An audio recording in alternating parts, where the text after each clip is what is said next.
پاک پہلے سنا دیتا ہوں، پھر اس واقعے کو دوبارہ کنٹینیو۔ حدیث پاک کا مضمون ہے، میرے آقا علیہ الصلوۃ والسلام فرماتے ہیں، حدیث پاک کا خلاصہ ہے، جو کوئی شخص پریشانی میں ہو، مصیبتوں میں ہو، اسے چاہیے کہ مجھ پر کثرت سے درود پڑھے کہ درود پاک پریشانیوں اور مصیبتوں کو لے جاتا۔ اب آپ ذرا غور کیجئے کہ درود پاک پریشانیوں اور مصیبتوں کو دور کرتا ہے۔ اب اس کے پاس پریشانی تھی، کھانے کو بھی کچھ نہیں تھا، اس نے کیا کیا؟ اپنے بچوں کو کہا دیکھو کھانے کو تو کچھ نہیں ہے، ایسا کرتے ہیں آؤ سب مل کر نبی پاک علیہ الصلوۃ والسلام پر درود پاک پڑھنا شروع کیا۔ اپنی فیملی کے ساتھ، اپنے بچوں کے ساتھ اس نے درود پاک پڑھنا شروع۔ درود پڑھتے پڑھتے پڑھتے اس کی آنکھ لگی، آنکھ تو لگی، آنکھیں تو بند ہوئیں، مگر قسمت جاگ اٹھی۔ سرکار دو عالم صلی اللہ تعالی علیہ وسلم خواب میں تشریف لائے اور میرے آقا نے فرمایا کہ فلاں شخص کے پاس جاؤ اور اس سے کہو کہ جو اللہ نے تمہیں دیا ہے اس میں سے میری مدد کرو، تمہارے لیے جو دعا کی گئی تھی وہ قبول ہو گئی۔ یہ شخص اٹھا اور اٹھنے کے بعد اس نے سوچا کہ جس کی طرف بھیجا جا رہا ہے وہ تو مسلمان نہیں، وہ تو مجوسی ہے۔ مجوسی کہتے ہیں فائر ورشپر کو، آگ کی پوجا کرنے والے۔ کہ نبی پاک مجھے اچھا سلام بھی دیا تھا کہ پیارے آقا علیہ الصلوۃ والسلام نے فرمایا میرا سلام بھی دینا اسے،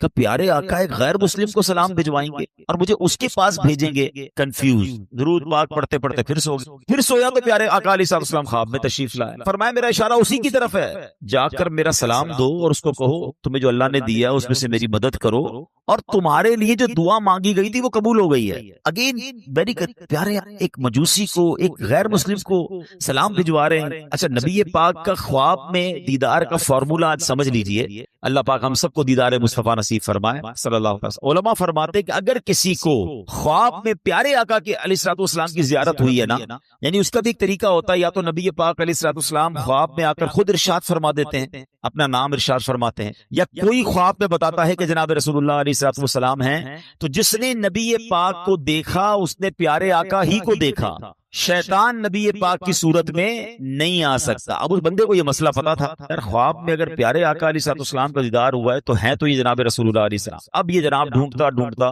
اس مجوسی کے پاس، اس فائر ورشپر کے پاس پہنچ گیا۔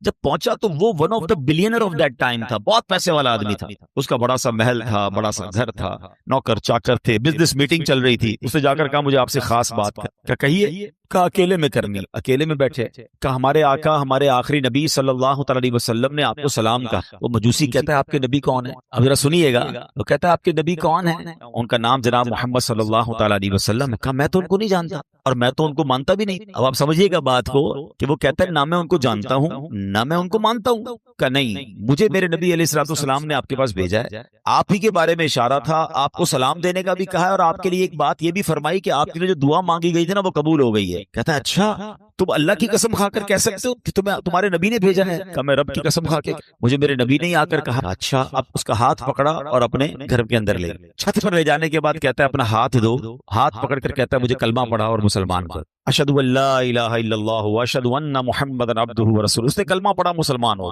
مسلمان ہونے کے بعد اس نے اپنے بیٹے کو بلایا، بیٹے کو کہا بیٹا دیکھو میں مسلمان ہو گیا ہوں، اگر تم مسلمان ہوتے تو ٹھیک ہے ورنہ تمہارا میرا آج سے رشتہ ختم۔ بیٹا کہتا ہے بابا جان آپ مسلمان ہو گئے، میں بھی کلمہ پڑھتا ہوں، کلمہ پڑھ کے وہ بھی مسلمان ہو گیا۔ اب جتنے لوگ اس گھر میں بزنس کرنے آئے تھے، لیتی دیتی کرنے آئے تھے، پیسے وصول یا بزنس میٹنگ چل رہی تھی، سب کو اس نے پتہ کیا کہا؟ کہا دیکھو بھائیو میں مسلمان ہو گیا ہوں، تم میں سے بہت سارے وہ لوگ ہیں جن کے اوپر میرے پیسے نکلتے ہیں، آج جو مسلمان ہوگا سارے پیسے معاف، اور جو مسلمان نہیں ہوتا میرے پیسے دو، تمہارا میرا کاروبار ختم۔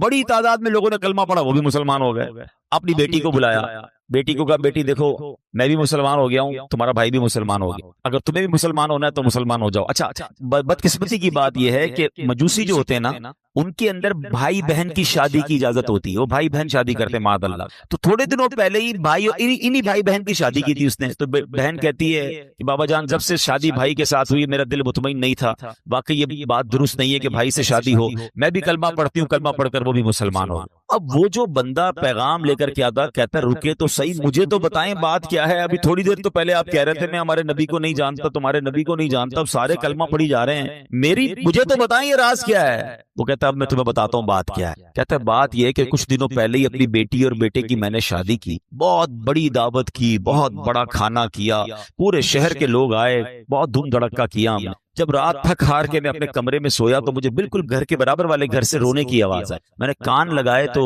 بچیاں تھیں اور کہہ رہی تھی امی جان یہ ہمارے پڑوسی نے ہمارے ساتھ اچھا نہیں کی. ماں کہتی کیا ہوا؟ کہا امی جان اتنے اچھے اچھے کھانے بنائے، ساری رات خوشبو آتی رہی، ہمیں کھانا نہیں بھجوایا، ہم بھوکی سو گئیں، حالانکہ ہم اللہ کے آخری نبی صلی اللہ علیہ وسلم کی اولاد میں سے، وہ سید فیملی تھی. یہ کہتے مجھے نہیں پتا تھا کہ مسلمانوں کے نبی کون ہیں اور ان کا کیا مرتبہ ہے. مجھے یہ پتا چلا کہ یہ ان کے نبی کی اولاد ہے اور میں بے قرار ہو گیا کہ سارے شہر نے کھایا، میں پڑوسیوں کو بھول گیا. اس نے فوراً جناب اپنے خادمین کو کہا اچھے سے کپڑے تیار کرو، کپڑے تیار کیے، کھانا پیک کیا اور فوراً ان کے گھر پہ کھانا بھجوایا. تھوڑی دیر بعد کہتا ہے اب میں نے پھر کان لگائے تو ماں کہتی دیکھو بیٹا پڑوسی کتنا اچھا ہے، کھانا بھی بھجوایا، کپڑے بھی بھجوائے، اب بچوں کھانا کھا لو. کہ ماں ہم کھانا کیسے کھائیں، ہمارا پڑوسی تو مسلمان ہی نہیں ہے. تو ماں کہتی بیٹا اللہ کی طرف سے رزق آیا ہے، کھا لو. کہتی نہیں ماں جب تک نہیں کھائیں گے جب تک پڑوسی کے لیے دعا نہ. ان سیدزادیوں نے ہاتھ اٹھائے اور دعا کرنے لگی کہ یا اللہ ہمارے پڑوسی کو ایمان کی دولت عطا فرما دے، اور آج اس نے ہماری دستگیری کی ہے، ہماری مشکل آسان کی ہے، بروز قیامت ہمارے نانا جان کی سے شفاعت نصیب فرما. پڑوسی کہتا ہے تم نے جب آ کر کہا نا کہ جناب رسول اللہ نے مجھے سلام بھیجا ہے اور کہا ہے دعا قبول ہو گئی ہے، تو میں سمجھ گیا ہوں کہ میرے ایمان لانے کا وقت آ گیا ہے، اب میں مسلمان بھی ہوتا ہوں. اور سنو یہ بھائی بہن کی جو میں نے شادی کی تھی نا میرے بیٹے اور بیٹی کی، 50% جائیداد تو میں نے ان کے نام کر دی تھی، 50% اپنے لیے رکھی تھی. اب تو ویسے ان کی شادی ختم ہو گئی، یہ میری جائیداد کا 50% میں تمہیں دیتا ہوں، جاؤ تو اپنے بال بچوں پہ خرچ کرو. وہ بندہ جو ایک دن پہلے جس کے بچے بھوکے سو رہے ہیں وہ اربوں پتی ہو جاتا ہے، وہ پورے جائیداد کا 50% لے کر گھر آتا ہے. اب اس واقعے کو لکھنے کے بعد میرے پیارے اسلامی بھائیوں علماء نے بہت خوبصورت باتیں ارشاد فرمائی. اب ذرا اس ایک واقعے کو اگر سمجھیں کہ مشکل ہو، پریشانی ہو، تکلیف ہو، دنیا والوں سے نہ مانگے. ایک یہ بھی بڑا پرابلم ہوگی کہ آج تھوڑا سا پرابلم ہو وہ دوسروں سے مدد مانگنے نکل پڑتے ہیں. خودداری یہ ہے کہ میری پرابلم میں جانوں، میرا رب جانے. کسی کا احسان کیوں اٹھائیں، کسی کو حالات کیوں بتائیں، تم ہی سے مانگیں گے تم ہی دو گے، تمہارے در سے ہی لو لگی. ہم نے دیکھا ہے جو ایک بار ہاتھ پھیلاتا ہے نا پھر اس کا ہاتھ پھیلا ہی رہتا ہے. اللہ سے ہمیشہ دعا کرنا اے اللہ ہمیں صرف دینے والا ہاتھ عطا فرما، کبھی مانگنے والا ہاتھ نہ عطا فرما. مشکل آتی ہے انسان پر، کوشش کرے کہ کسی کی مدد نہ لینی پڑے. اللہ اور اس کے رسول اپنے معاملات کم کر دیں، اپنے خرچے کم کریں، اپنے معاملات کو جتنا ہو سکے منیمائز کر دیں، کسی سے مدد نہ مانگیں. اور یہی اسلام کو مطلوب ہے کہ بندہ خودداری کے ساتھ چلے. اور پھر سبحان اللہ درود پاک کیسا وظیفہ ہے کہ پھر غیب سے مدد ہوتی ہے جب بندہ اللہ اور اس کے رسول کی طرف توجہ کرتا ہے نا. شاعر کہتے ہیں نا ہر درد کی دوا ہے، ہر درد کی دوا ہے صلی علی محمد، تعویذ ہر بلا ہے صلی علی محمد صلی اللہ علیہ وسلم. تو ہمیں درود پاک کثرت سے پڑھنا ہے. اور ادھر امیر آدمی کے ساتھ کیا ہوا کہ آل رسول کی خدمت، سید زادگان کی خدمت کی تو اللہ نے اسے ایمان کی دولت عطا فرما دی. تو یہ بھی اپنی زندگی کا حصہ بنائیں. میں مشورہ دوں گا میرے پیر و مرشد امیر اہل سنت فاؤنڈر آف دعوت اسلامی مولانا محمد الیاس عطار قادری صاحب بڑی پیاری توجہ دلاتے ہیں. آپ فرماتے ہیں جس نبی کے در کا صدقہ ہم کھاتے ہیں نا ان کی آل کی خدمت کیا کرو، وہاں سے اور عطا کیا جائے. تو ہمیں کیا کرنا چاہیے اپنی انکم کا پاسبل ہونا تو 1%، 2% جتنی اللہ نے آپ کو توفیق دی ہے وہ فقط سید صاحبان کے لیے الگ رکھ لیں. اپنے آفس میں ایک اکاؤنٹ کھولیں کہ جناب میری جتنی انکم ہوگی میں اتنا % جو ہے وہ آل رسول کی خدمت کروں. آپ یہ کر کے دیکھیں، آپ حیران ہو جائیں گے آپ کی روزی میں کتنی برکت آنا شروع ہو جاتی ہے. میں آپ کو اس کو لاجیکلی سمجھاتا ہوں. کوئی آپ کا دوست ہو آپ کے گھر پہ آئے آپ کے بچوں کو تحفہ دے، اب بار بار آپ کے بچوں کو گفٹ بھجواتا رہے، آپ کے بچوں کے لیے خیر خائی کا اظہار کرے، آپ کے بچوں کا خیال رکھے، آپ کو کیسا لگتا ہے کہ یار میرے بچوں سے کتنا پیار کرتا ہے. بچے تو پیار کرتے ہی کریں گے آپ کے اس دوست سے، آپ کو بھی پیار ہو جائے گا. مجھے بتائیں نا کوئی امتی جب نبی پاک کے بچوں سے پیار کرے گا، آقا کی آل کی خدمت کرے گا تو نبی پاک کو کتنا پیارا لگے گا وہ. پھر وہاں سے ایک نگاہ رحمت ہونی ہے نا. سارے بگڑے گا ہم سبر جانے ہیں. بریلی کے تاجدار اعلیٰ حضرت یہی تو سمجھاتے ہیں کہ تیری نسل پاک میں ہے بچہ بچہ نور کا، تیری نسل پاک میں ہے بچہ بچہ نور کا، تو ہے عین نور تیرا سب گھرانہ نور. سرکار کی آل کی خدمت یہ بہت بڑی سعادت ہے. کوئی ایک فیملی ڈھونڈ لیں، کوئی ایک خاندان ڈھونڈ لیں اور بس اس کو باندھ لیں کہ بھئی اب میں نے اس کی خدمت کرنی ہے. یہ سمجھ لیں آپ اس کی خدمت نہیں کر رہے، یہ آپ اس کو پیش کر رہے ہیں، اس کی برکتیں آپ کو ملنا شروع ہو جائیں گی. دیکھیں سید صاحبان کا ایک مسئلہ بھی سمجھ لیں. آج کے دور میں پرابلم یہ، لوگ پہلے تو زکوٰۃ پوری نہیں نکالتے، زکوٰۃ کے علاوہ پیسے ویسے ہی نہیں دیتے. اب سیدوں کو زکوٰۃ ویسے نہیں لگتی، وہ تو مال کا میل ہے نا، میل دو گے کیا مال کا سرکار کی آل کو. تو اب وہاں دینا تو صاف پیسہ چاہیے تھا، لوگ صاف پیسہ خرچ ہی نہیں کرتے. تو سید صاحبان کہاں جائیں گے؟ جو غریب سید صاحبان ہیں وہ کدھر جائیں گے؟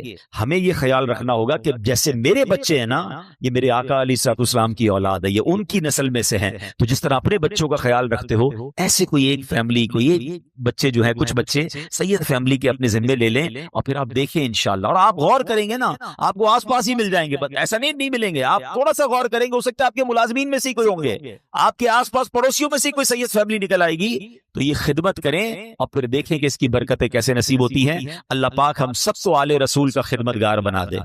وہ پڑھتے ہو نا شجرے میں شعر، دو جہاں میں خادم آل رسول اللہ کر، تو جہاں میں خادم آل رسول اللہ کر، حضرت آل رسول مقتدا کے۔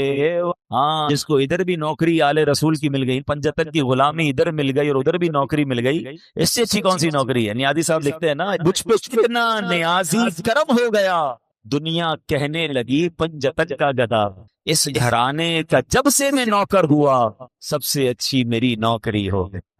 آقا کی آل کا غلام بن جاؤں، ان کا نوکر بن جاؤں، اور کیا چاہیے؟ پھر دیکھو کیسا نوازتے ہیں انشاءاللہ۔ تو نیت کریں انشاءاللہ آل رسول کی خدمت کریں گے۔ درود پاک پڑھ لیجئے محبت کے ساتھ، صلو علی الحبیب، اللہم صلی علی سیدنا و مولانا محمد عدد ما فی علم اللہ صلاۃ دائمۃ بدوام ملا۔ شیطان کتنا بڑا دشمن ہے، قرآن پاک آپ نے پڑھا سنا ہوگا، بار بار، ایک جگہ نہیں کئی بار قرآن میں فرمایا، انہو لکم عدو مبین، شیطان تمہارا کھلا دشمن ہے۔ ایک جگہ ارشاد ہوتا ہے ان الشیطان لکم عدو فاتخذوہ عدوا، فرمایا بے شک شیطان تمہارا دشمن ہے اور تم بھی اسے اپنا دشمن سمجھو۔ پرابلم یہ کہ قرآن بار بار یہ سمجھا رہا ہے کہ تمہیں اس سے دشمنی رکھنی ہے، دوستی نہیں کر لینی، اس کے وار سمجھنے ہیں۔ دیکھیں دنیا کا دستور سمجھیے گا، جب تک اینیمی کی چالیں نہیں پتا ہوں گی نا، اینیمی کے اٹیکس پتا نہیں ہوں گے کہ کہاں کہاں سے حملہ کرتا ہے، کئی ملکوں کی فوجیں ڈیزائن ہی اس طرح ہوتی ہے کہ اینیمی کے پاس کون سا ویپن ہے، دشمن فوج کے پاس ویپن، ہمارے پاس بھی اس کا توڑ ہونا چاہیے، اس کے پاس ایئر کرافٹ کیسے، ویسے ہی ہمارے پاس، جیسے راکٹ ویسا ہمارے پاس نیوی جیسی۔ بندہ یہی تو سوچ کے پلان کرتا ہے کہ دشمن کدھر سے اٹیک کر سکتا ہے۔ شیطان کو تو اللہ قرآن میں فرما رہا ہے تمہارا دشمن، اور تم بھی اسے دشمن سمجھو۔ مگر بدقسمتی یہ ہے کہ بہت بڑی تعداد جو ہے وہ شیطان سے دشمنی نہیں، دوستی کر لیتے ہیں۔ کتنی بری بات ہے، اللہ کا بھی دشمن ہے، ہمارا بھی دشمن ہے، اور اس سے دوستی کر رہے ہیں۔ قرآن میں ایک جگہ رب ارشاد فرماتا ہے افتتخذونہ وذریتہ اولیاء من دونی وہم لکم عدو بئس للظالمین بدلا، فرمایا تو اے لوگوں کیا تم اسے اور اس کی اولاد کو میرے سوا دوست بناتے ہو، حالانکہ وہ تمہارے دشمن ہیں، ظالموں کے لیے کیا ہی برا بدلا۔ اللہ فرماتا ہے وہ تمہارے دشمن ہے، دوست مت بنانا، اور یہ اتنا خطرناک دشمن ہے، اتنا مکار دشمن ہے، اس کے ایسے ایسے وار ہیں آپ حیران ہو جائیں گے۔ شیطان کبھی ادھر سے حملہ کرتا ہے، کبھی ادھر سے۔ اچھا پرابلم یہ کہ ایک تو شیطان کو پہلے سیویئر دشمن سمجھنا شروع کر دیں۔ مثال کے طور پہ آپ کو کوئی یہ کہہ دے کہ یار ایک بندہ ہے، اس نے پلان کیا ہے کہ آپ کو مار دے گا، آپ بتائیں کہ آپ سکون سے سو جائیں گے؟ آپ پریشان ہو جائیں گے کہ اچھا میری جان لینا چاہتا ہے، ہاں وہ اس نے بنا پلان کیا ہوا ہے کہ آپ کو اڑا دے گا۔ اب آپ پولیس کے پاس جائیں گے، آپ اپنے گارڈز رکھنے کی کوشش کریں گے، معلومات کریں گے یار اس کا پلان کیا ہے، کیسے اٹیک کرے گا۔ دنیا میں کوئی میری جان لینا چاہے، جان لے سکے نہ لے سکے، میری نیند تو اڑا دیتا ہے۔ تھریٹ آ جائے تو بندہ، کسی کو پرچی آ جائے، کراچی میں تو بہت سارے واقعات چلتے رہتے ہیں نا، ہمارے پاس بھی بیچارے لوگ دعا کے لیے آتے ہیں، بھائی فون آ گیا ہے، فلاں چیز آ گئی ہے، ہوتا کچھ نہیں ہے، اس بیچارے کی نیند توڑ جاتی ہے۔ اللہ تعالی ہم سب کو عافیت میں رکھے، ان ظالموں کے ظلم سے بچائے، دہشت گردوں کی دہشت گردیوں سے بچائے۔ مگر these are all examples for all of us, کہ یہ جب ہمارے ساتھ ہوتا ہے تو ہمارا کیا حال ہو جاتا ہے۔ افریقہ کے کئی ملک جہاں کڈنیپ کی دھمکیاں اور پتہ نہیں کیا کیا چل رہا ہوتا ہے دنیا میں۔ اچھا آپ میں سے کچھ لوگ ہوں گے کہیں گے یار مجھے تو کوئی دھمکی نہیں آئی، اللہ کا شکر، اللہ کرے کبھی آئے بھی نہ آپ کو، مگر یہ والی دشمنی تو قرآن نے بتا دی ہے نا، یہ دھمکی تو آپ کے پاس موجود ہے، یہ اٹیک اور یہ دشمن آپ کا بھی ہے۔ وہ دشمن ہو نہ ہو، یہ دشمن سب کا ہے، قرآن کہہ رہا ہے تمہارا کھلا دشمن ہے۔ تو اس کے لیے کوئی پلاننگ، اس سے بچنے کا کوئی غور کیا، اس کے لیے کسی کے پاس گئے کہ یار یہ کدھر کدھر سے حملہ کر سکتا ہے؟ مجھے ایک بات بتائیں، کوئی میری جان لے سکتا ہے دنیا، میری دولت لے سکتا ہے، مگر یہ سب چیزیں کم ہے، شیطان میرا ایمان لے سکتا ہے، اس سے قیمتی چیز کوئی نہیں ہے میرے پاس۔ اگر ایمان ہی چلا گیا تو پھر کیا ہے میرے پاس؟ وہ ایکچوئل اس کا جو الٹیمیٹ گول ہے نا شیطان کا، یہ سمجھنا ہوگا، اس کا الٹیمیٹ گول یہ ہے کہ وہ میرا اور آپ کا ایمان چھین لے اور ہم دنیا سے بے ایمان ہو کر جائیں۔ اور ایک بات یاد رکھیے گا، سارے روزے، ساری تراویح، ساری عبادت، ساری نمازیں، سارے صدقے، سارے حج،